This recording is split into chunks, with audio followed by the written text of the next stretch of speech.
Olá, aluno, olá, aluna, seja bem-vindo à nossa terceira teleaula da disciplina de Bioética e Biossegurança. Eu sou a professora Franciele Midori e o tema da nossa aula será sobre resíduos sanitários e ambientais. Então, nós daremos continuidade falando sobre biossegurança na nossa aula de hoje, falando sobre as questões que estão interligadas aos resíduos produzidos nos serviços de saúde e como que nós devemos fazer a segregação, o manejo correto, se existem documentações, legislações que também dão um amparo para essas questões, para que a gente consiga também trabalhar, né, na legalidade e também que a gente consiga trazer uma proteção tanto para os usuários, né, para os nossos clientes, como também para nós, né, com relação à saúde do trabalhador. Então, nós falaremos sobre isso. Resíduos sanitários, que são resíduos que podem trazer um risco para a saúde pública e que também acabam interferindo, sim, no meio ambiente. Então, hoje nós vamos fazer essa reflexão também de como que esses resíduos produzidos em locais que ofertam serviços de saúde para a população pode também causar alguns malefícios para o nosso ambiente, né? Então, hoje nós teremos também o nosso momento do nosso quiz, o nosso Kahoot, nos dois momentos, na metade da nossa aula, do primeiro bloco, falando algumas questões desse primeiro bloco, e depois finalizaremos a nossa aula também com o nosso quiz, com o Kahoot, tá? Então, já vou trazer para vocês o número do PIN, para vocês entrarem aí, deixar tudo certinho, para que a gente não atrase, então, a nossa aula e o nosso momento do game, tá? Então, o número é o 3546911. Vocês podem entrar por meio do navegador, kahoot.it, ou baixando o aplicativo, que é bem fácil de baixar, o Kahoot app, e lá vocês colocarão, então, vocês irão inserir o número do PIN, que é o 3546911, e depois vocês colocarão um nickname, né, um nome de vocês. Coloca o nome e de onde vocês estão, né, para que a gente saiba, então, identificar, né, caso você apareça no pódio, você ir lá, ou, né, no ranking, estará ali seu nome corretamente, combinado? Então, já entrem, passem o número para os seus colegas, quem for chegar um pouco atrasado aí na aula, já passe para a gente conseguir, então, aproveitar esse momento e também fixar o nosso conteúdo da aula de hoje, tá? Nas aulas passadas, nós falamos sobre questões relacionadas à bioética. Na nossa primeira aula, falamos sobre o conceito de bioética, de ética, de moral, a diferença que existe, né, a importância de nós pensarmos em preceitos relacionados à bioética por nós sermos profissionais da área da saúde. Então, nós temos sim que nos respaldar em questões relacionadas à ética e à nossa moral que nós carregamos, né, o que nós achamos que é correto, o que nós achamos que é incorreto, não realizando, né? Então, nós vimos bem esses conceitos de ética, bioética, bem como algumas legislações, algumas normas, alguns temas que acabam sendo controversos e temas que trazem, com certeza, uma polêmica envolvida, né? Mas que nós temos também legislações que trazem um respaldo com relação a esses temas controversos no nosso país. Nós vimos também na segunda aula, já adentrando a questão da biossegurança, o que significa biossegurança, algumas legislações que trazem um respaldo sobre a biossegurança, a importância de nós entendermos o conceito e aplicarmos a biossegurança no nosso dia a dia, né, no nosso contexto de trabalho. E hoje, principalmente quando a gente fala em questões de pandemia, tem alguns assuntos relacionados à biossegurança que está cada vez mais perto de nós, né? As proteções, a utilização dos equipamentos de proteção individual no nosso dia a dia, mesmo não sendo, né, no ambiente de trabalho, no nosso dia a dia nós estamos utilizando e que com certeza essas questões são relacionadas a medidas de biossegurança também. Algumas legislações que nos amparam com relação a isso, então nós demos aquela primeira pincelada às questões relacionadas à biossegurança. E na aula de hoje nós falaremos sobre uma questão que ela é muito levantada, apontada. Quantas vezes vocês já não viram em reportagens televisivas aqueles lixões a céu aberto que tem, né, os resíduos que são produzidos em ambulatório, em hospital, né, que são produzidos no ambiente de saúde, que são descartados de qualquer forma.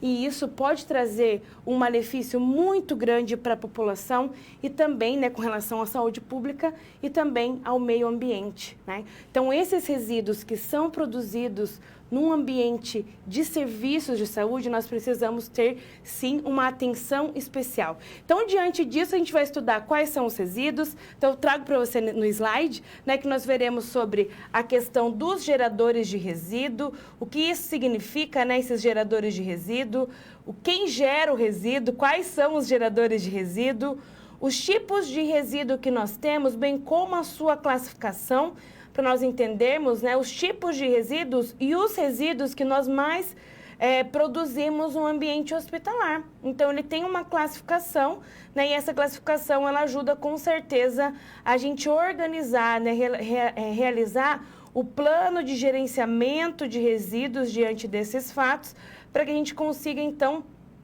fazer a segregação, o manejo correto e também depois o descarte correto desses resíduos, né, que são produzidos nos ambientes de saúde. E bem como a sistematização desse processo de resíduos. Então, tudo isso, né, são os nossos principais temas que nós veremos na aula de hoje. Então, falaremos sobre os resíduos, suas classificações, como que a gente deve ter um olhar diferenciado para isso e o quanto que isso acaba impactando no nosso dia a dia enquanto profissionais da área da saúde.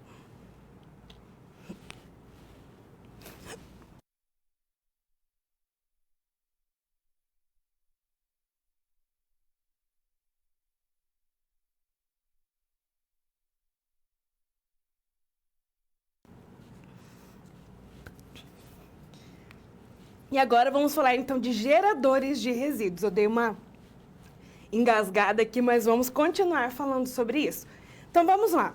Agora nós vamos falar sobre uma época da Revolução Industrial. Então, após a Revolução Industrial, surgiu, né, uma sociedade de consumo.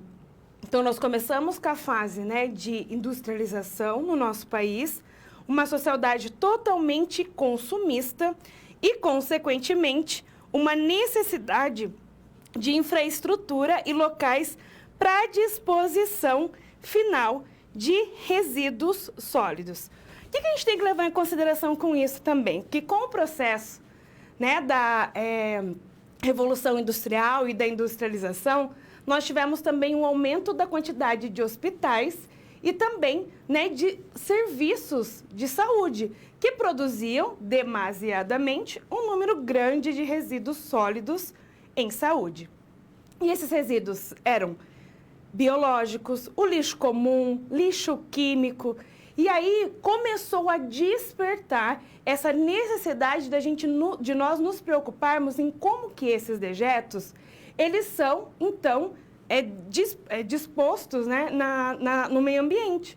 Então, isso é muito recente, isso é do século passado, esse cuidado com os resíduos produzidos nos ambientes, né, nos serviços de saúde. Então, foi a partir desse momento que nós tivemos ali um boom inicial para essa preocupação com esses dejetos. Antigamente, não havia esse cuidado. Então, todos os materiais produzidos, né, então, eles eram...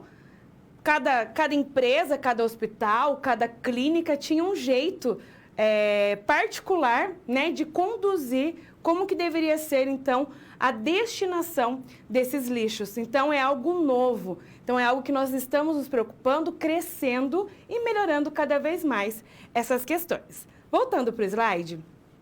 E aí, então, o progresso observado em todo o mundo tem causado grandes danos ao meio ambiente, como o aumento da poluição ambiental, o aquecimento global, a contaminação dos reservatórios naturais, a diminuição da camada de ozônio, entre outros tantos problemas. Então, isso é em nível mundial, né? Não somente nós falando dos resíduos que são produzidos na área da saúde. Hoje em dia, o consumo está sendo grande e nós também estamos produzindo muitos lixos, né? Então, com essa industrialização, a gente também compra muitas coisas que estão em embalagens, né? É embalagem de papelão, é o isopor, né? Desde a fruta, do legume, é saco plástico. Então, com isso, está aumentando cada vez mais esses resíduos que são produzidos pela sociedade. E por isso há essa preocupação, né, com relação a esses lixos que nós consideramos os lixos mais comuns, em como que a gente pode fazer essa dispensação correta, essa organização, essa segregação, até mesmo para reciclar. Mas você já pensou já parou para pensar em como que a gente pode organizar os lixos que são realizados, assim, que são dispostos dos serviços de saúde, como um hospital, como uma clínica? Existem lixos comuns que são produzidos lá, né? Como, por exemplo, né, o papel toalha, alguns tipos de materiais que são de escrituração, que são considerados lixos comuns que não são contaminados. Nós temos os lixos que são contaminados com material biológico, nós temos lixos químicos produzidos por alguns materiais, né, alguns componentes, por exemplo, de alguma medicação ou de algum produto que é utilizado em algum procedimento, então ele é considerado um produto químico. O restinho ali que sobrou, como que eu vou destinar correto? Eu posso jogar em qualquer lugar? Então, essa preocupação, ela vem acontecendo há pouco tempo para que a gente consiga destinar corretamente esses resíduos que são produzidos nos serviços de saúde. Nesse slide eu trago para você que o principal objetivo a ser atingido pelos estabelecimentos de saúde está, então, relacionado à prevenção e à contaminação ambiental. Então, a gente vê muito, né, nas reportagens, em alguns noticiários, alguns lixões, né, a céu aberto que têm a dispensação incorreta de alguns materiais. Muitas vezes, os hospitais agem na ilegalidade e não têm um gerenciamento correto desses resíduos. Então, o que tem que ser um dos principais objetivos dos serviços de saúde? Isso eu falo de forma geral, né, hospital, clínicas, centros de beleza, ambulatórios, eles têm que ter essa preocupação com a contaminação, né, prevenção da contaminação ambiental. Então, essa prevenção ela pode ser realizada preferencialmente por processos ecologicamente corretos, com a finalidade de atuarem no combate ao ciclo contaminante dos resíduos de serviços de saúde ao meio ambiente. Então, se for para a gente pensar em todos, né, os tipos de serviços oferecidos para a sociedade, querendo ou não, né, os resíduos que são produzidos nos serviços de saúde acabam trazendo, sim, né, um grande risco para a população. Então, por exemplo, se a gente for, né, eliminar de uma forma sem controle pérfuro-cortantes, né? Então, quantas vezes a gente não teve casos de catadores de lixo que tiveram um acidente com material biológico porque se espetaram com agulhas que foram destinadas de forma incorreta, ou a contaminação com sangue, de bolsas de sangue também, que foi desprezada de qualquer forma. Então, realmente é um cuidado relacionado à saúde pública e que nós precisamos, sim, dar uma atenção muito significativa para esse problema. Nesse slide eu trago para você que os estabelecimentos que produzem resíduos de serviços de saúde, então eles estão regulamentados através da resolução de diretoria colegiada. Quando a gente fala em resolução de diretoria colegiada, a gente chama de RDC, tá? Da Agência Nacional de Vigilância Sanitária, da Anvisa, número 306 de 2004, tá? Então, é a RDC 306. Então, marquem essa resolução, que é uma resolução que dá esse respaldo, né? Dará para vocês entenderem como que a gente pode organizar as questões relacionadas aos resíduos de serviços de saúde. Lá ele traz também a classificação, né, de alguns resíduos, como que eles estão, né, destinados nesses ambientes. Então, traz um respaldo bem importante. E nós também temos uma resolução do Conselho Nacional do Meio Ambiente, o CONAMA, de número 358, de 2005, que também traz essas questões relacionadas aos resíduos de serviços de saúde que podem, né, trazer esse prejuízo para o meio ambiente. Então, os principais estabelecimentos são os hospitais, as clínicas médicas e outros locais que acabam produzindo lixo, como laboratório de análises clínicas, funerárias, farmácias, estabelecimentos de ensino e pesquisa, centros de controle de zoonoses, distribuidores de produtos farmacêuticos, importadores, unidades móveis de atendimento à saúde, acupuntura, entre outros. Então, os ambientes de saúde que acabam produzindo ali alguns riscos que podem, né, ser prejudiciais, alguns resíduos que podem ser prejudiciais para a sociedade. E aí, nós também temos alguns produtos que podem oferecer um risco potencial aos seres humanos e ambiente, que são os produtos inflamáveis, os produtos corrosivos, os produtos reativos, radioativos e os produtos tóxicos, né? Então, são também grupos de produtos que, com certeza, podem trazer um risco potencial, né, para os seres humanos. E aí nós temos também a NBR 10.004, que ela fala sobre a classificação de resíduos sólidos. E nessa NBR, nessa norma, né, regulamentadora também, traz que esses resíduos podem oferecer um risco potencial aos seres vivos e também ao ambiente. Então, essa NBR 10.004 também é um documento direcionador. Caso a gente tenha dúvida também sobre essa classificação de resíduos sólidos, nós podemos utilizar essa norma como respaldo, tá? Então, são produtos que acabam fazendo parte, né, do nosso dia a dia e que trazem, com certeza, riscos tanto para o ambiente e como também para os trabalhadores.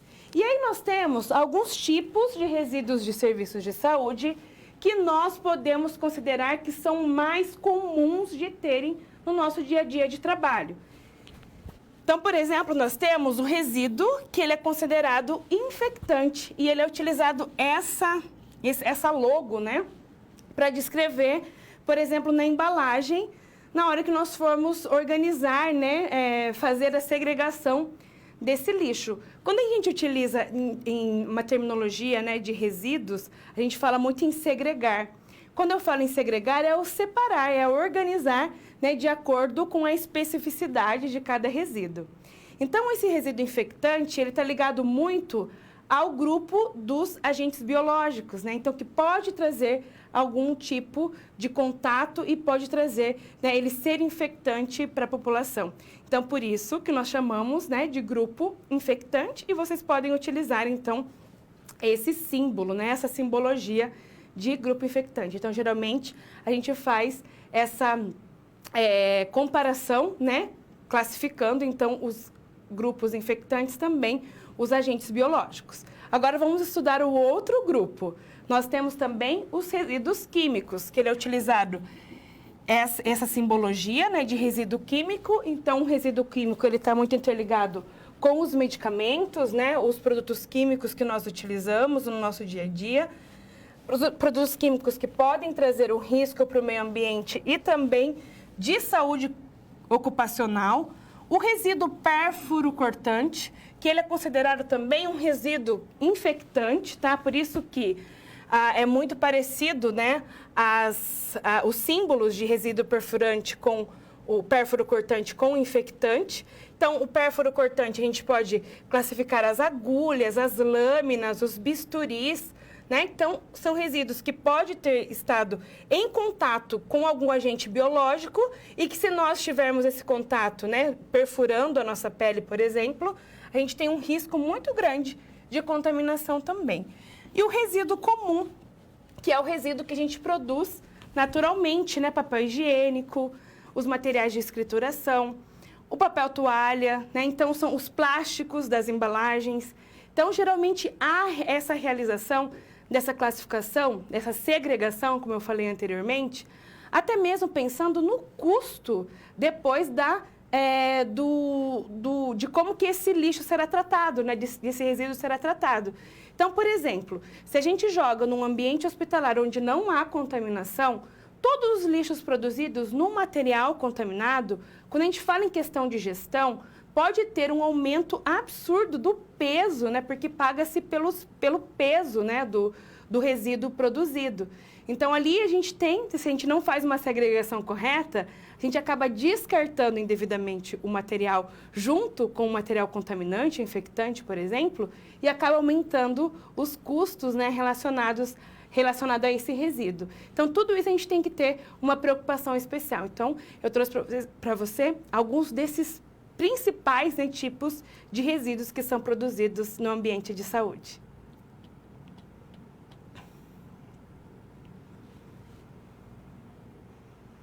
Agora nós falaremos sobre os geradores de resíduos de saúde. Então, o que seriam esses geradores? Como que a gente vai, né, todos os ambientes de saúde, ele acaba sendo geradores de resíduos, né? Então, como que a gente pode conduzir isso da melhor forma possível? Então, nesse slide eu trago para você sobre as atribuições aos geradores de resíduos de saúde. Então, todas as empresas acabam gerando, de alguma forma, os resíduos. E aí a gente tem o quê? Para que a gente consiga garantir que haja um gerenciamento desses resíduos, tanto hospitalares como também de serviços de saúde, tá? Não somente como a questão hospitalar, mas de serviços de saúde como um todo, tá? Nós temos um plano, que a gente chama de Plano de Gerenciamento de Resíduos de Serviços de Saúde, que ele é baseado na classificação e características dos resíduos gerados.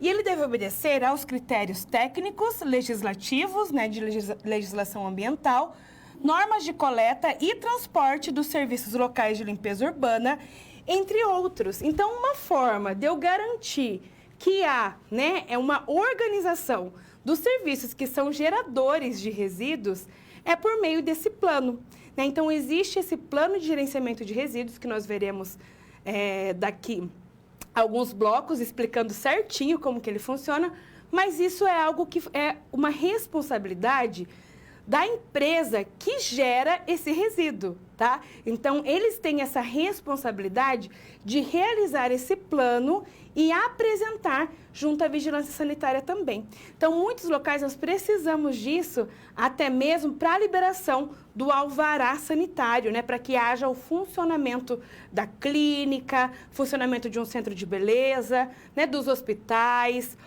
de ambulatório. Então, é um documento que ele acaba sendo obrigatório e ele é um documento também que é exigido, assim, em todas as esferas, né? Então, nós precisamos saber que existe isso para poder garantir também que aquele local ele está agindo na legalidade e que ele está pensando em como que ele vai organizar esses resíduos que são produzidos no seu ambiente. Então, nesse próximo slide eu trago para você que as empresas elas devem ainda manter programas permanentes de capacitação junto à sua equipe. Então, além de todo o sistema, né, daquele local, todos os trabalhadores, todos os funcionários, os colaboradores, eles devem saber que existe esse plano de gerenciamento de resíduos e deve haver também uma capacitação, além da questão de verificar como que acontece esse plano, mas para que eles consigam também entender quais são os setores que são geradores de resíduos, quais são os setores que estão, né, relacionados com a higienização e a limpeza. Também a questão da Comissão de Controle de Infecção Hospitalar, por exemplo, que está também relacionada com a questão do plano de gerenciamento de resíduos, porque se eu organizo corretamente um plano, eu posso evitar, né, a infecção hospitalar devido ao manejo correto, né, dos resíduos de saúde, as comissões internas de biossegurança, os serviços de engenharia de segurança e medicina do trabalho também, e bem como a comissão interna de prevenção de acidentes. Então, todo mundo tem que estar aqui interligado para que haja também capacitações para que entendam como que isso acontece, né? Então, pode ser que você já trabalha na área da saúde e nunca tenha ouvido falar de um plano de gerenciamento de resíduos de serviços de saúde, ou que há uma preocupação específica para isso, né? Então, o nosso dever enquanto profissionais da área da saúde é também disseminar isso, explicar a importância de nós separarmos corretamente o lixo, de utilizarmos corretamente, né, os EPIs e depois desprezarmos os EPIs nos seus lixos corretos. Então, tudo isso faz parte realmente para a gente criar uma cultura que pense em biossegurança, né? Então, é um tema novo, que é pouco falado ainda, Mas ele é totalmente importante de nós entendermos quando nós somos profissionais da área da saúde. Isso é inerente ao nosso processo de trabalho, faz parte, né, do nosso ser profissional, pensarmos em medidas de biossegurança.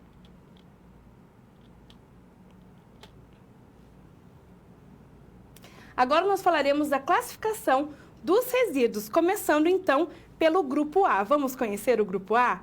Então, a gente fala muito sobre essa questão da classificação dos resíduos potencialmente infectantes, químicos, pérfuro-cortantes e resíduos comuns.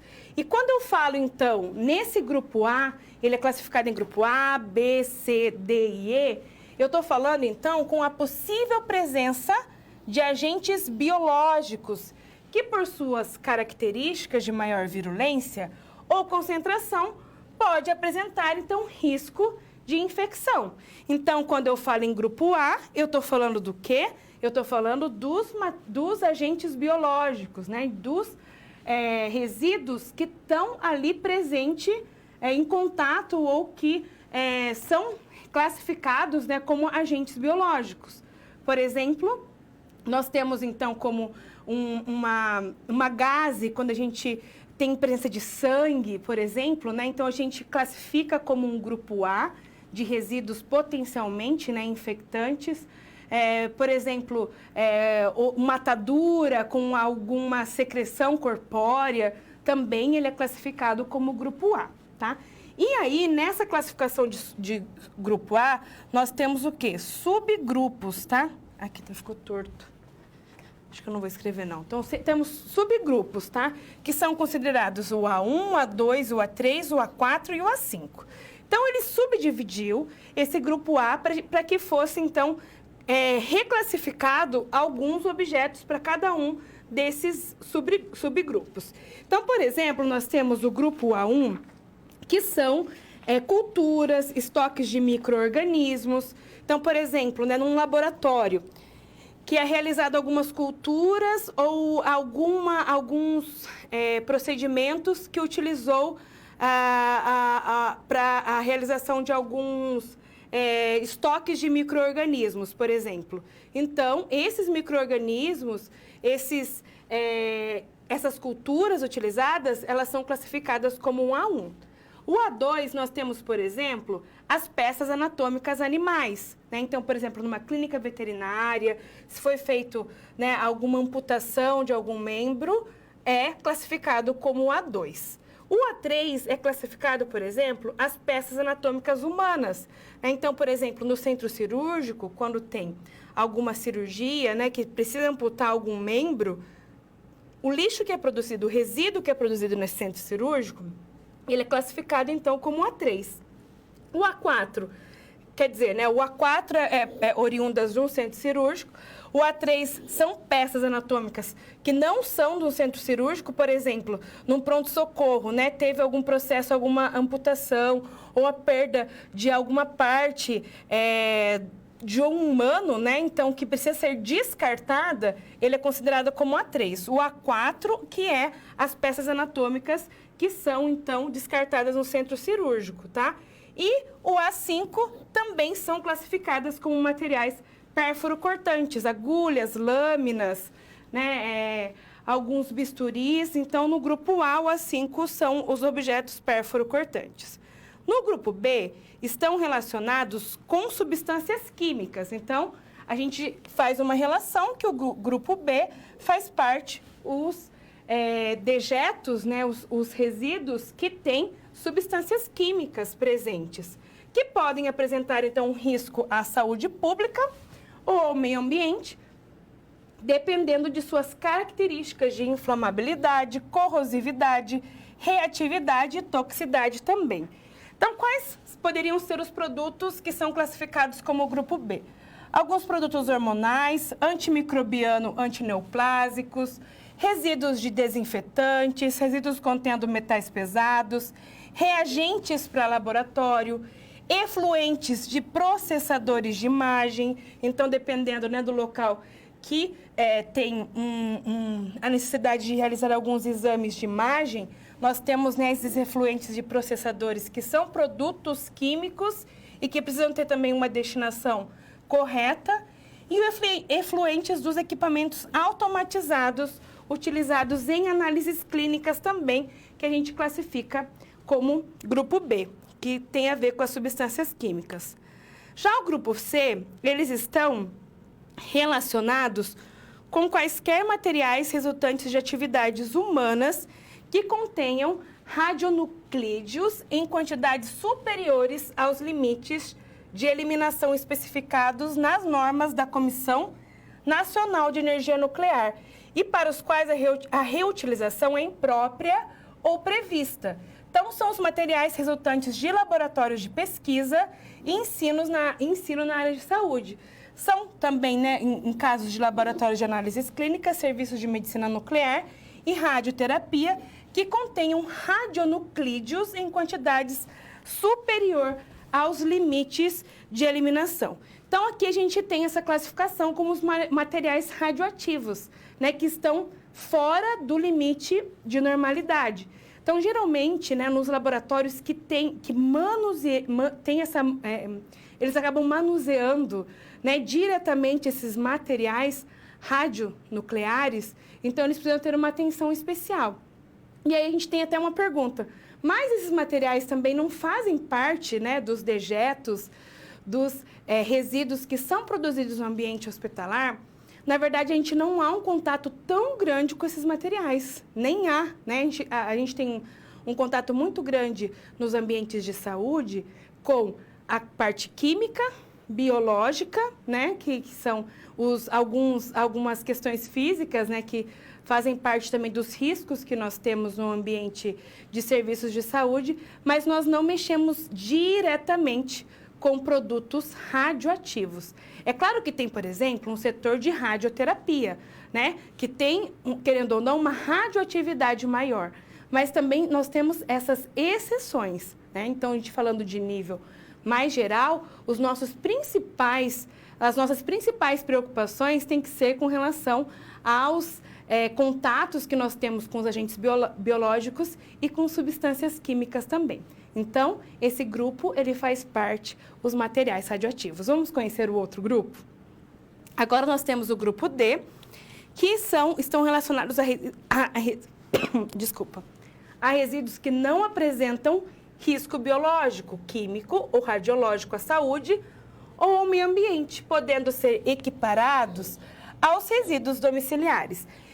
Então, o grupo D, a gente fala que são resíduos comuns, tá? Que são ali lixos comuns, né? Que são básicos, que não tem ali uma contaminação, nem com agente biológico, nem com agente químico, nem radiológico, tá?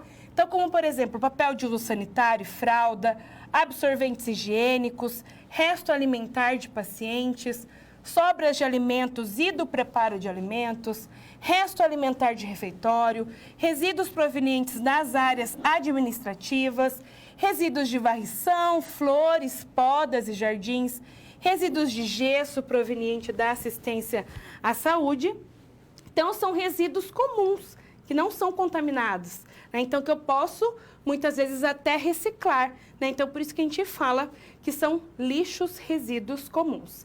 E agora vamos conhecer, então, o outro grupo, o nosso último grupo, que é também relacionado aos materiais pérfuro-cortantes e também escarificantes, tá? Então, por mais que a gente tenha lá naquele grupo biológico, né, o A5, que ele fala também de alguns materiais pérfuro-cortantes, o grupo E, ele é destinado realmente aos cuidados, à classificação e também o conceito, né, total, falando sobre esses materiais pérfuro-cortantes e escarificantes, tá?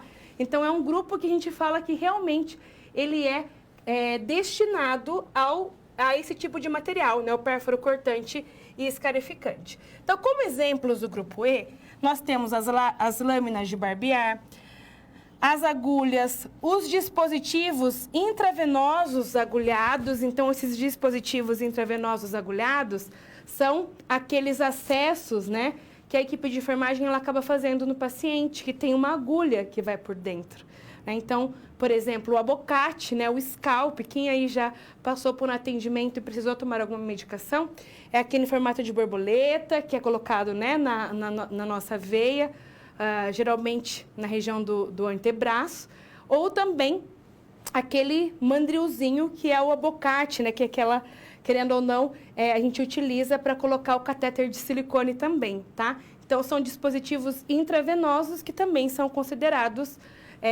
materiais pérfuro-cortantes. Dando continuidade, nós temos também as lâminas e lamínulas, que elas podem também perfurar, cortar, por isso que elas são consideradas materiais pérfuro-cortantes, e utensílios de vidro quebrado em laboratório, tá? Então, que eu possa ter, com certeza, um risco para os meus usuários, né, para os colaboradores, de uma possível contaminação. Então, por vidro quebrado, né, lamínula ali, ele também é classificado como um material pérfuro cortante, né, do grupo E. Então, agora nós vimos, né, o grupo A, grupo B, grupo C, grupo D, grupo E, que então tem essa classificação para que a gente saiba como a gente pode fazer o descarte correto, né, cada um no seu grupo, para que posteriormente ele seja, então, tenha uma destinação correta, né, de acordo com a sua classificação.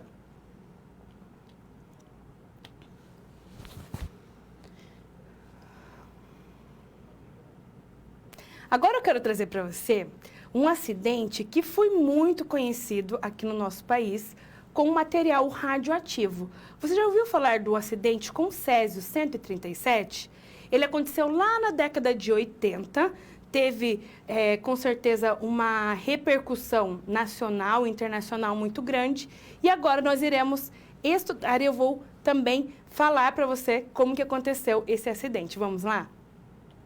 Então, o Luiz Gustavo e a Letícia, eles marcaram uma reunião a fim de convidar o presidente do conselho para realizar uma palestra durante a 13ª Semana Brasileira de Biomedicina, que está sendo organizada pelo grupo de alunos coordenadores da associação. O tema da palestra será: qual foi o maior acidente envolvendo o descarte de resíduos dos serviços de saúde no Brasil? Você já parou para imaginar qual que foi o maior acidente que nós tivemos? Eu já dei um spoiler, né? Já falei anteriormente que foi esse acidente com o césio, né? Que ele é um material altamente radioativo e que por uma questão assim muito boba, muito realmente sem malícia, acabou trazendo consequências danosas ali para a população. Então, vamos conhecer sobre esse caso. O maior acidente envolvendo o descarte de resíduos do serviço de saúde no Brasil, ele ocorreu há 33 anos atrás. Foi em 1987, em setembro de 1987, na cidade de Goiânia, em setembro de 1987. Então, o produto que estava disponível era o Césio 137, que foi encontrado por catadores de lixo que entraram, nas antigas instalações do Instituto Goiano de Radioterapia. Então, o que aconteceu para eles terem pego, né, esse material radioativo, esses catadores? Esse instituto, ele parou de funcionar.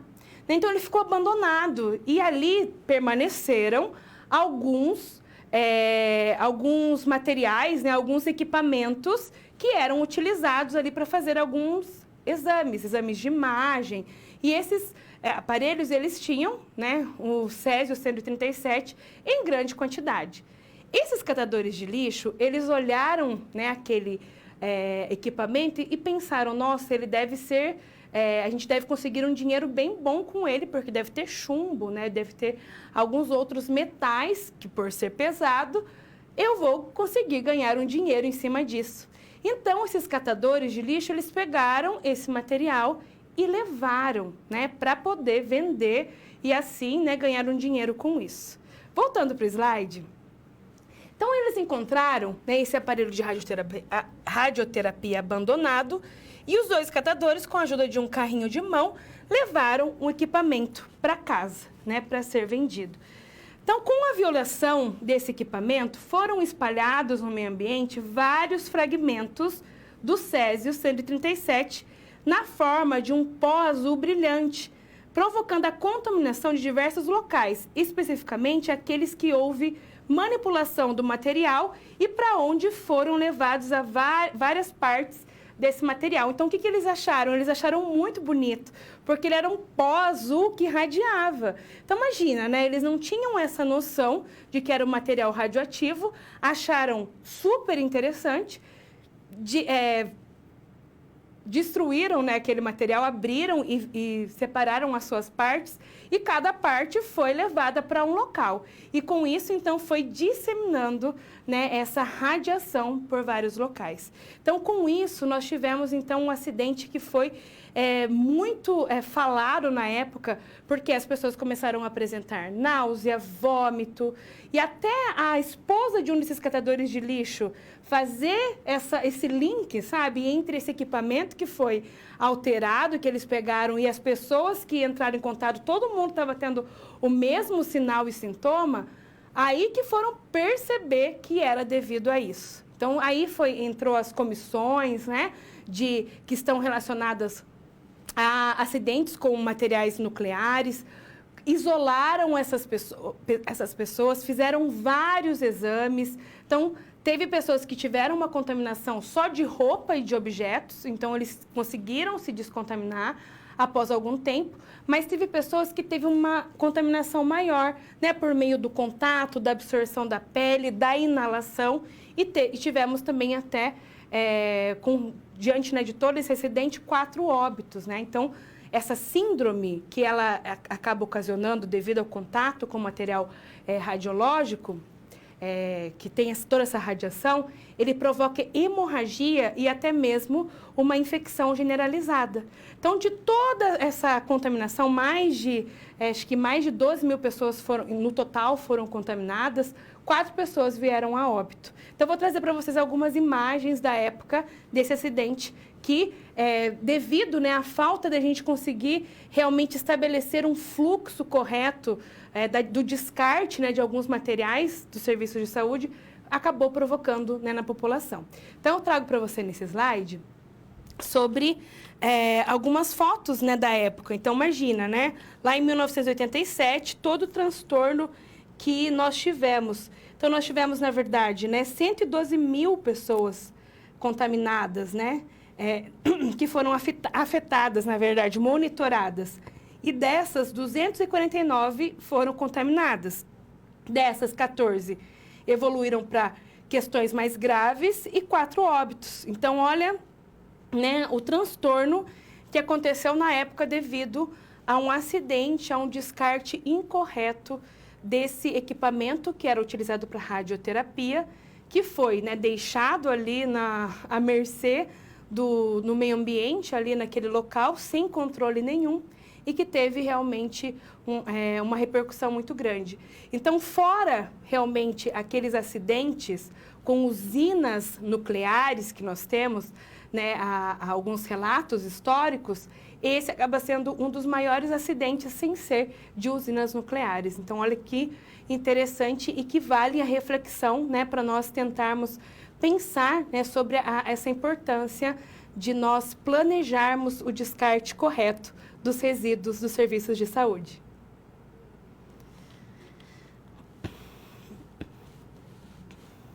Agora nós teremos o nosso momento do quiz, né, dos assuntos, 4 perguntas referentes até o momento da nossa aula. Eu vou deixar 1 minuto para vocês entrarem e eu já volto para a gente continuar, então, com o quiz da nossa aula de hoje.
Já temos 37 pessoas presentes, a Leidiane, a Beatriz, a Gil, a Carla, a Carol, a Brenda, a Cileida. Sejam todos bem-vindos. Vamos iniciar então com a nossa primeira pergunta. Vamos lá. Essa é de verdadeiro ou falso, tá? O principal objetivo a ser atingido pelos estabelecimentos de saúde é a prevenção da contaminação ambiental. Se vocês acham que essa afirmativa ela é correta, vocês apertarão o azul. Se vocês acham que essa afirmativa ela é falsa, vocês apertarão o vermelho, tá? Então, o principal objetivo a ser atingido pelos estabelecimentos de saúde é a prevenção da contaminação ambiental. Verdadeiro ou falso? Verdadeiro o azul, falso o vermelho. Já temos 14 pessoas que responderam, 18.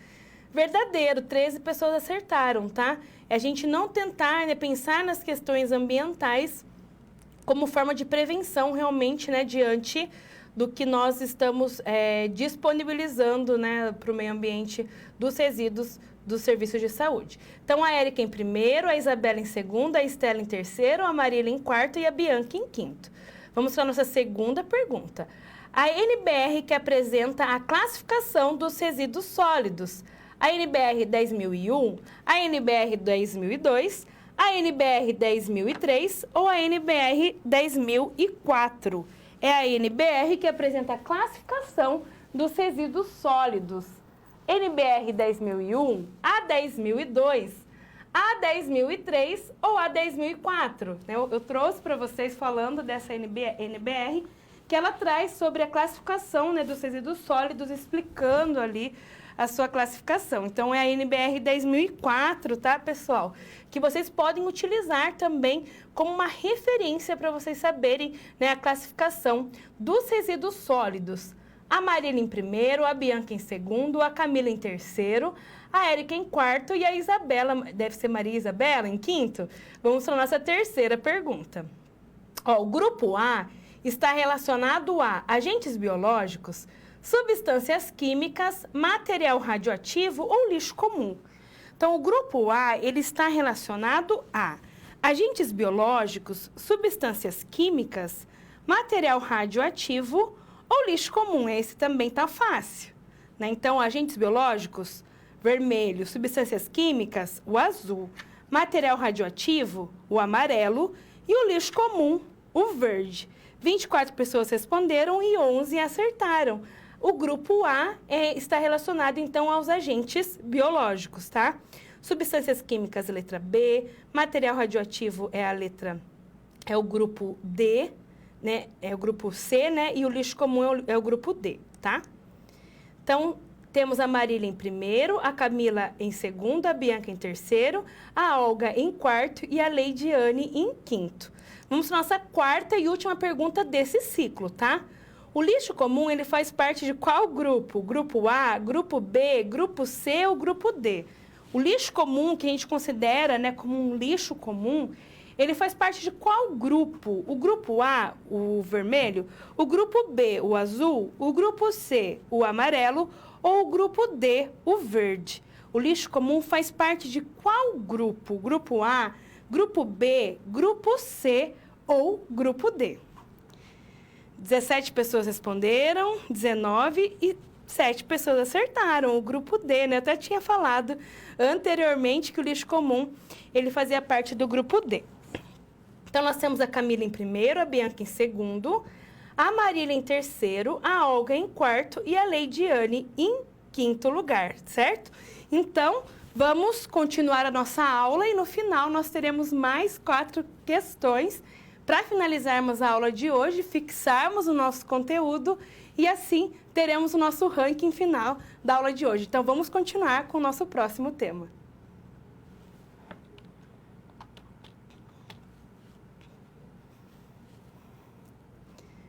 Agora nós falaremos sobre o gerenciamento de resíduos, que nada mais é do que nós pensarmos naquele plano de gerenciamento de resíduos que nós falamos anteriormente, né? Se eu tenho vários resíduos sólidos que são produzidos no serviço de saúde, como que eu posso realizar esse gerenciamento?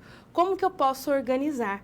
Então, as empresas, né, os consultórios, as clínicas, os hospitais, os ambulatórios, né, todos os serviços de saúde que acabam tendo resíduos sólidos de saúde, precisam pensar em como que eles irão organizar, planejar, realizar esse gerenciamento de serviços de saúde. É para isso que serve, que existe, né, esse plano de gerenciamento de resíduos. Então, eu trago para você nesse slide que o gerenciamento, né, dos resíduos dos serviços de saúde, nós estamos amparados, então, por meio da RDC 306, que ela é de 7 de dezembro de 2004, que essa RDC, essa resolução da diretoria colegiada da Anvisa, ela dispõe sobre o regulamento técnico para o gerenciamento de resíduos de serviços de saúde, sendo formado, então, por 6 artigos, anexos e apêndices, e começou a vigorar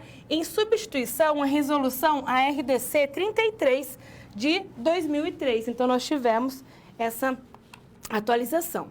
Então, este regulamento, ele é aplicado para todas as empresas geradoras de resíduos de serviços de saúde, para todas as empresas. Então, acaba sendo um documento obrigatório. E aí nós temos também uma outra resolução que também dá um respaldo importante para as empresas que acabam tendo resíduos do serviço de saúde, que é a resolução do Conselho Nacional do Meio Ambiente, o CONAMA, que é o 358 de 2005, que ali ele vai trazer o quê, então?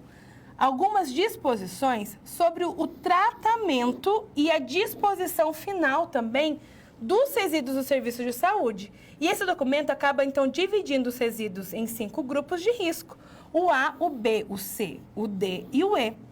Então, ele acaba sendo também outro documento direcionador para a gestão conseguir organizar os resíduos de serviços de saúde. Então, nós temos a RDC 356, que fala, né, sobre as questões relacionadas a esse plano de gerenciamento de resíduos, e nós também temos essa resolução do CONAMA, que ele também dá diretrizes de como que nós podemos organizar, né, fazer a disposição final, né, de alguns dos grupos, que ele classifica pelos grupos também, A, B, C, D e E, para que a gente consiga também manejar de uma forma correta. Então, acabam sendo as duas principais, né, legislação para nos dar um respaldo com relação a esses resíduos de saúde. Voltando para o slide, nós temos também, né, que com relação, né, ao plano para gerenciar os resíduos de saúde, que ele é um documento que contém todos os procedimentos relacionados à gestão, ao planejamento e também à implementação. Então, esse plano para gerenciar, ele vai fazer essa questão realmente de gestão, né, de organização. Vou planejar e depois eu vou implementar como que eu vou destinar, fazer o destino correto dos lixos que são produzidos na minha empresa, né, por exemplo. Então, qual que é o objetivo do plano para gerenciar os resíduos provenientes do serviço de saúde? Então, vocês ouviram muito falar dessa sigla PGRSS, tá? Que é minimizar a produção dos resíduos, além de proporcionar um encaminhamento mais seguro e eficiente dos resíduos gerados, garantindo a todos os trabalhadores a sua proteção, a manutenção da saúde pública e também do meio ambiente. Então, foi criado a RDC 306, que eu falei 356, né? 306 de 2004, que apresenta todas as ações relacionadas ao manejo dos resíduos sólidos de serviços de saúde. E a gente vai ver algumas etapas depois desse plano de gerenciamento de resíduos, mas nada mais é do que de entender como que funciona, né, o meu serviço de saúde, entender os locais, né, entender os lixos que são produzidos naquele ambiente, entender também como que a equipe ela pode fazer um manejo correto desses resíduos, bem como a segregação. Então, se eu tenho, por exemplo, né, na minha clínica, os locais com a disposição correta dos lixos. Eu tenho lixeiras próprias com identificação de lixo infectante, né, lixo contaminado, do lixo comum. Se eu tenho ali aquelas caixas para material pérfuro cortante. Então, tudo isso vai ter que estar muito bem descrito nesse plano de gerenciamento de resíduos. Depois disso, né, de eu entender ali e capacitar, né, compreender, fazer com que com os meus colaboradores entendam todo esse processo e façam a segregação correta, como que eu vou condicionar? Tem algum local próprio que após, né, o limite alcançado daqueles resíduos, eu armazeno em algum local próprio, condiciono aquele material? É um condicionamento interno, é um condicionamento externo? Para qual empresa que eu vou destinar cada um desses tipos de resíduos? Então, quando eu paro para pensar, para planejar, para organizar, o gestor, junto também com todos os colaboradores ou com alguns representantes, né, dos colaboradores da instituição, ele começa, então, a se organizar. Falar, olha, para os produtos químicos tem determinado, né, empresa que ela pode ficar responsável para a destinação final desse material. Para os lixos biológicos contaminados, tem uma empresa que ela é própria, que ela vai, né, pegar esses lixos, esses dejetos, esses resíduos, e ali depois ela vai ter uma destinação final adequada, vai incinerar, né, vai colocar em locais próprios. Então, realmente, esse plano é para que haja essa conscientização e que a Anvisa, né, nossa Agência Nacional de Vigilância Sanitária, ela entenda que aquela instituição está tendo uma preocupação em como será destinado os resíduos dos serviços de saúde. Voltando para o slide. E aí, então, esse PGRSS, esse plano, existe uma particularidade para cada grupo de resíduos. Mas, por mais que haja uma particularidade para cada grupo, nós temos que pensar, né, nessas questões para a sua organização. Então, como que nós iremos manejar corretamente esses resíduos? Como será realizada a segregação correta? O acondicionamento correto dentro e fora, né, do meu local de trabalho, a identificação, se tem uma identificação correta, né, das embalagens ali, do saco plástico, trazendo uma identificação que é um lixo contaminado, que é um lixo comum, que os materiais químicos, né, ou radioativos tem que ter uma identificação. Como realizar esse transporte interno dentro da instituição?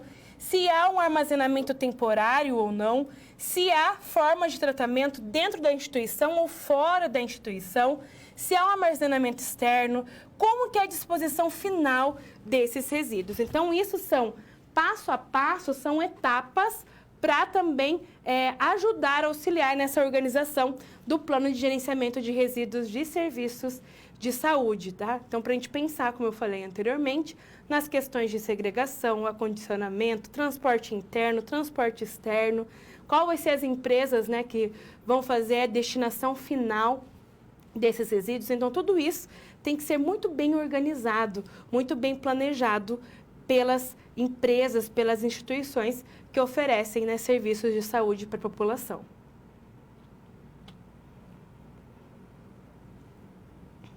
Agora, vamos conhecer os passos para a realização de um plano de gerenciamento de resíduos. Vamos conhecer? Vamos começar pelo primeiro passo, tá? O primeiro passo é o passo de identificação do problema. Então, eu tenho uma clínica de estética, por exemplo, uma clínica grande que eu estou montando, né? Daqui a um mês eu vou inaugurar, mas para eu conseguir, por exemplo, né, o alvará de funcionamento junto à Anvisa, eu preciso apresentar, com certeza, o meu plano de gerenciamento de resíduos, porque eu vou lidar com alguns tipos de procedimento, que eu vou ter o descarte de materiais biológicos e também a utilização de produtos químicos, entre outras questões, e eu preciso ali fazer esse plano para anexar e entregar, né, junto aos documentos para essa liberação. Então, eu vou fazer o quê? Vou fazer a identificação do problema. Eu vou conhecer o meu local, eu vou identificar os consultórios, eu vou identificar os principais tipos de lixos que serão produzidos, Depois disso, no segundo passo, eu vou definir a equipe de trabalho. Bom, eu já tenho ali, né, meus profissionais que irão trabalhar comigo. Eu chamo eles e falo, olha, a gente vai fazer agora o plano de gerenciamento dos resíduos sólidos que nós vamos produzir, os dejetos, né, os resíduos que a gente precisa descartar de uma forma correta, e eu vou definir minha equipe de trabalho. Depois disso, eu vou fazer o quê? Uma mobilização da organização. Então, eu não preciso trabalhar com todo mundo, mas eu vou mobilizar todo mundo, para que todo mundo entenda o porquê, a importância, né, de nós destinarmos corretamente o lixo, né, o resíduo, né? Eu falo lixo por ser vício de linguagem, mas na verdade a gente fala resíduos, tá? Resíduos dos serviços de saúde.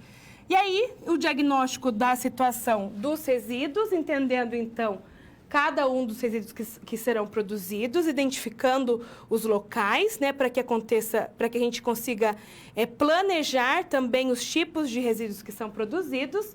No quinto passo, a gente vai fazer a definição de metas, objetivos, o período de implantação e das ações básicas que nós planejamos, né, por meio dessas metas e objetivos. Depois disso, de ter tudo ali organizado, a gente vai elaborar propriamente o plano de gerenciamento de resíduos, né? Então, com toda essa organização das metas, dos principais grupos, né, de resíduos, os locais, né, principalmente pode até colocar uma planta baixa, né, da nossa clínica, por exemplo, para explicar, né, onde que serão os locais que a gente vai ter a utilização, né, de lixos não, né, da organização da coleta dos resíduos de forma correta, tá bom? Junto também com a identificação. Depois a gente vai implementar o plano de gerenciamento e depois disso, o oitavo passo é a avaliação posterior à implementação para saber se esse plano ele realmente foi efetivo ou não. O que a gente precisa alterar, o que a gente precisa melhorar. Então, principalmente nesse momento que eu estou ali organizando, eu vou inaugurar, né, a minha clínica. Então, depois desse funcionamento, a gente vai fazer essa avaliação. Será que o que eu planejei anteriormente e organizei nesse plano de gerenciamento de resíduos, ele continua? Foi efetivo ou não? Faz parte com a nossa realidade ou não? Então, tudo isso realmente importante de nós levantarmos para que a gente consiga, então, estabelecer esse planejamento para que as coisas aconteçam de forma efetiva, né? Porque se a gente pensa de uma forma assim bem solta, que eu preciso sim fazer uma organização dos lixos, eu sei que eu tenho lixo biológico, eu sei que eu tenho lixo químico, eu sei que eu preciso descartar de forma correta, mas se eu não tenho uma sistematização, uma organização, eu posso me perder, né? E acaba sendo um documento obrigatório. Pode ter uma visita da vigilância sanitária e ela exigir o meu plano de gerenciamento. E se eu não tiver, eu posso até mesmo ser penalizado. Então, é importante, sim, né, nós pensarmos em como que nós podemos organizar um plano de gerenciamento de resíduos. Voltando para o slide.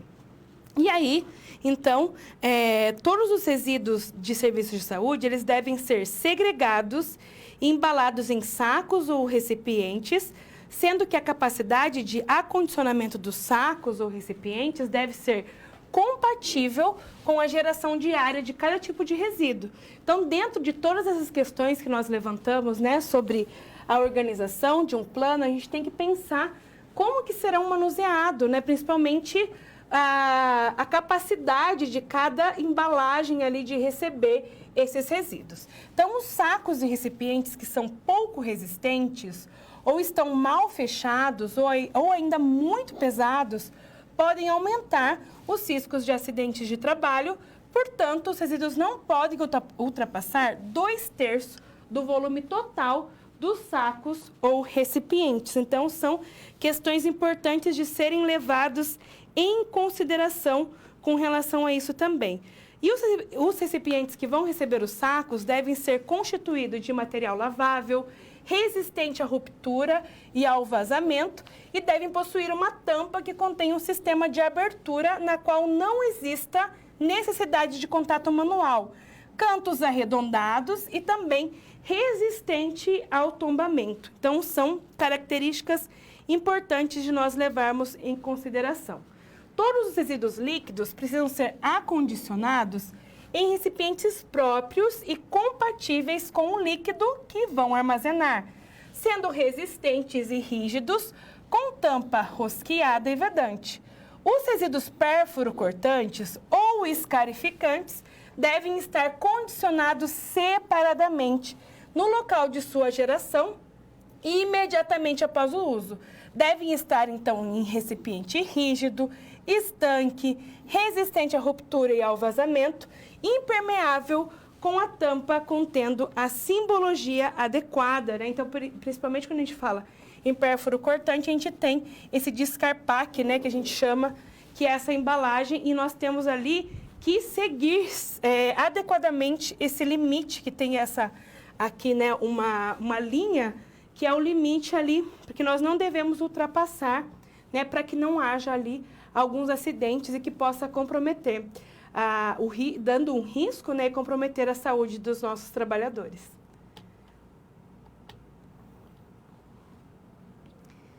Agora nós falaremos sobre os transportes de resíduos, que também isso vai estar descrito no plano de gerenciamento de resíduos, mas tem algumas particularidades que é importante de nós refletirmos. Então, vamos falar sobre isso. Então, nós temos o transporte interno de resíduos de serviços de saúde, que diz respeito, então, às transferências desses resíduos dos locais em que foram gerados até um local específico para o seu armazenamento temporário ou um armazenamento externo, tendo como objetivo a disponibilização para coleta e transporte externo. Então, tem instituições que a gente tem um local dentro da instituição ou tem outros locais que já tem um espaço externo, né, para o armazenamento desses resíduos até a coleta e o transporte para a sua destinação final. Então, todos os resíduos, eles devem ser transportados através de um equipamento adequado, de acordo com as normas existentes, devendo estar em adequado estado de conservação para que não ocorram vazamentos ou derramamentos de resíduos durante o transporte. Então, nós temos que ter equipamentos especiais, carrinhos especiais para o transporte desses resíduos. Não podem ser levados na mão, né? Ou o profissional responsável, por exemplo, pela limpeza e higienização daquele local, pegar, né, os sacos e levar de qualquer forma, porque pode também causar um acidente para aquele trabalhador, para aquele colaborador. Então, o ideal é ter, né, os carrinhos ali que fazem esse tipo de transporte. Voltando para o slide, nós temos também, com relação ao transporte externo e o descarte de dos resíduos de saúde, é nessa fase que o processo ele é visível para o usuário e também para o público em geral, pois os resíduos são transportados nos equipamentos de coleta, por exemplo, os carros de coleta, em áreas comuns e até o caminhão que fará a coleta de todos os resíduos. Então, aí a gente tem a questão da coleta externa, né, que é a remoção dos resíduos de serviços de saúde, do abrigo de resíduos, que muitas vezes a gente tem, então, esse armazenamento externo, para a unidade de tratamento ou disposição final, né? Então, acaba realizando essa disposição final desses materiais. E aí a gente tem, então, alguns riscos depois, né, quando a gente não tem um armazenamento correto e quando a gente tem o descarte incorreto dos materiais sem ter uma empresa que faz essa destinação final, como, por exemplo, então, esses acidentes, né, com os catadores de lixo, ó, com seringa, né, ou aqui um corte, que pode ser uma seringa que está contaminada, as questões de lixo a céu aberto, né, quando algumas empresas, algumas instituições não têm um plano de gerenciamento de resíduos e acabam descartando esses materiais em qualquer lugar, né? Então, são questões que nós precisamos refletir e levar muito em consideração. E aí nós temos os cuidados com o veículo coletor. Limpeza sempre no final do turno, né? Ter um processo simultâneo de limpeza e desinfecção, a utilização de jato de água quente e sob pressão, e também que ele seja, né, lavado somente em locais especializados. Então, é importante a gente ter, né, esses cuidados. Então, e algumas outras recomendações para esses veículos, como, por exemplo, possuir superfícies internas lisas, de cantos arredondados, para facilitar a higienização, não possibilitar que exista um vazamento de líquidos e ser provido de ventilação adequada. No caso em que o carregamento for manual, a altura da carga não pode ser superior a 1,20 m. Quando forem utilizados containers, o veículo deve possuir equipamento hidráulico de basculamento. E para o veículo que possua capacidade superior a 1 tonelada, a descarga pode ser mecânica. E para veículos com capacidade inferior a 1 tonelada, a descarga pode ser mecânica ou manual. Então, são algumas recomendações até mesmo para essa disposição final desses resíduos de saúde, né? Então, nós temos que ter uma preocupação também, né, desses veículos. Então, tudo isso também pode estar descrito num plano de gerenciamento de resíduos e também, né, organizado ali para a gestão para que essas questões elas aconteçam de uma forma efetiva também. Agora vamos para uma situação-problema que fala sobre resíduos de serviços de saúde. Vamos conhecer? Então, eu trago para vocês a história da Ana e Norman. Eles foram convidados para uma reunião com o secretário estadual de saúde. O secretário estadual, ele apresentou a sua grande preocupação com relação aos resíduos dos serviços de saúde. E seria necessário tomar várias medidas, e uma delas está relacionada com a conscientização da população quanto a esse problema, principalmente das pessoas que trabalham na área da saúde. E aí ele pensou em uma campanha de conscientização com os seus alunos sobre os cuidados necessários que os profissionais da saúde precisam ter em lugares que produzam resíduos de serviços de saúde. O que deverá conter no projeto que será realizado por Ana e Norman com os alunos? Então, pensando, né, nessa conscientização, pensando em alguns temas importantes a serem abordados, a gente vai ajudar a Ana e o Norman. Nós temos que pensar no quê? Na redução do uso de recursos, ou seja, tudo que pode ser reutilizado deveria ser reutilizado ou passar por um processo específico de reciclagem. Então, nós temos, dentre vários resíduos produzidos no ambiente de saúde, resíduos que podem sim passar pelo processo de reciclagem. Principalmente quando a gente fala daquele grupo D, né, do lixo comum, que pode ser reciclado. Esclarecer aos alunos a importância das etapas relacionadas aos resíduos de serviços de saúde. A etapa da geração, né, que acontece lá, né, na assistência que nós prestamos ali, no procedimento que nós realizamos junto ao nosso cliente, ao nosso paciente, o manuseio desses resíduos, o transporte e o descarte correto. Sugestão da inclusão também nos cursos da área de saúde de uma carga prática maior na disciplina que aborda as questões de biossegurança. Então, isso aqui é imprescindível, né? A temática de biossegurança deveria ser muito mais abordada do que ela é, porque faz parte do nosso dia a dia enquanto profissionais da área da saúde. E nós precisamos ter esse olhar diferenciado sobre essa temática. Fazer um mapeamento também de todas as cidades do estado e de como está sendo realizada a coleta e o destino final dos resíduos dos serviços de saúde.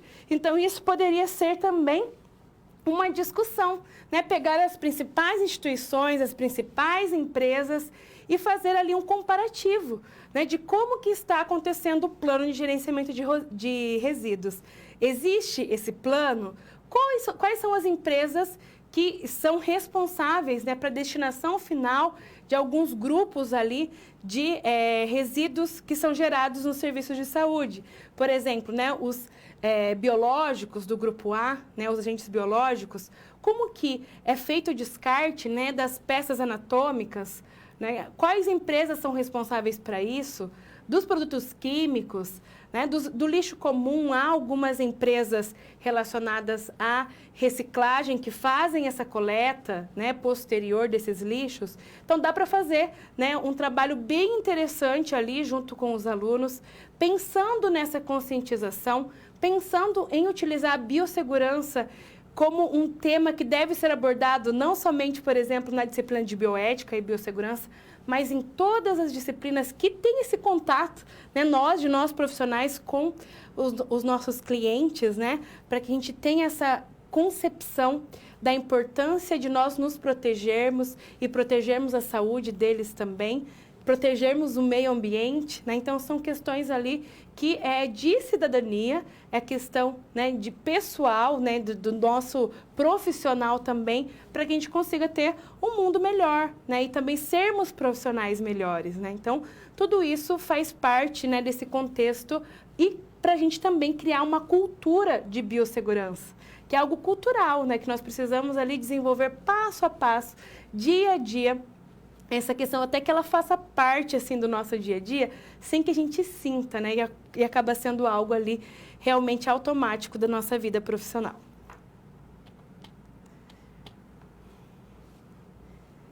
E vamos, então, finalizar a nossa aula de hoje com as nossas 4 últimas perguntas. Vamos lá?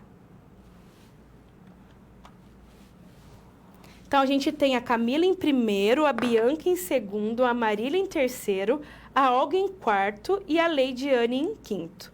Vamos para a nossa quinta pergunta. Ela é verdadeira ou falso, tá? As agulhas são materiais pertencentes ao grupo B? Se essa afirmativa ela é verdadeira, vocês apertarão o azul.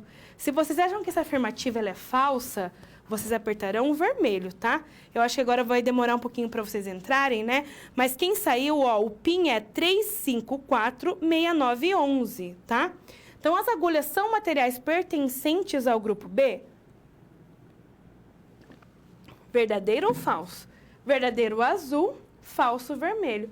Falso, né? As agulhas são materiais pertencentes ao grupo E. 4 pessoas acertaram. A Camila em primeiro, a Bianca em segundo, a Marília em terceiro, a Olga em quarto e a Luciana em quinto. Vamos com a nossa sexta pergunta. Qual é a RDC que é aplicada às empresas geradoras de resíduos de serviços de saúde? RDC 305, RDC 306, a 307 ou a 308? Eu falei, até tinha me confundido, falei um número a mais e depois eu corrigi, dando um spoiler também. Qual que é a RDC que é aplicada às empresas geradoras de resíduos de serviços de saúde? A 305, a RDC 306, a RDC 307 ou a 308? 9 pessoas acertaram, muito bem. Olha que felicidade. 9 pessoas acertaram a RDC 306, tá? A Camila em primeiro, a Bianca em segundo, a Olga em terceiro, a Marília em quarto e a Maria Isabela, eu acho que é Maria Isabela, em quinto. Vamos para a nossa sétima pergunta. Para a criação do plano de gerenciamento de resíduos, a identificação do problema é o primeiro passo? É o segundo passo? É o quinto passo? Ou é o sexto passo? Essa está muito fácil também. Para a criação do plano de gerenciamento de resíduos, a identificação do problema, ele é o primeiro passo, o segundo passo, o quinto passo ou o sexto passo? Essa tá fácil. Primeiro passo, segundo passo, quinto passo ou sexto passo? 16 pessoas responderam e 8 pessoas acertaram. É o primeiro passo, né? Primeiramente, a gente identifica o problema, tá? Camila em primeiro, Bianca em segundo, Olga em terceiro, Luciana em quarto e a Leidiane em quinto. Vamos para a nossa última e decisiva pergunta. É verdadeira ou falso? A coleta externa é a remoção dos resíduos do abrigo de resíduos para a unidade de tratamento ou disposição final. Se vocês acham que é verdadeira, vocês apertarão o azul. Se vocês acham que é uma afirmativa falsa, vocês apertarão o vermelho. A coleta externa é a remoção dos resíduos do abrigo de resíduos para a unidade de tratamento ou disposição final. Verdadeiro ou falso? Verdadeiro o azul e falso o vermelho. 17 pessoas responderam, 18, vamos lá. 16 acertaram, é verdadeira. Então, vamos para o nosso pódio. Em terceiro lugar, nós tivemos a Júlia. Em segundo lugar, a Bianca. E em primeiro lugar, tcharam, a Camila. Parabéns, pessoal, parabéns para vocês que ficaram no ranking. Parabéns também para todo mundo que participou, né, que conseguiu aí entrar no nosso Kahoot para a gente conseguir fixar, né, esse conteúdo. É importantíssimo, né, esse momento que a gente tem de interação. E aí a gente consegue fixar melhor alguns conteúdos que parecem que a gente não tinha entendido, né, anteriormente. Então, gostaria de agradecer muito vocês. Hoje, só para a gente recapitular a nossa aula de hoje, nós falamos, então, sobre a questão dos geradores de resíduos, né, dessa questão do gerenciamento de resíduos que são produzidos em serviços de saúde. Nós, enquanto profissionais da área da saúde, a gente precisa entender a importância realmente da gente fazer uma destinação correta, fazer o manejo, a segregação, né, o transporte e também essa destinação final desses resíduos, pensando na nossa saúde, enquanto profissionais da área da saúde, nos nossos clientes, nos nossos pacientes e também tendo essa conscientização com relação ao meio ambiente, né, de nós não inserirmos, né, disponibilizarmos alguns resíduos que podem também ser prejudicial ao meio ambiente. Desejo a vocês um ótimo estudo e até a nossa próxima aula. Tchau, tchau!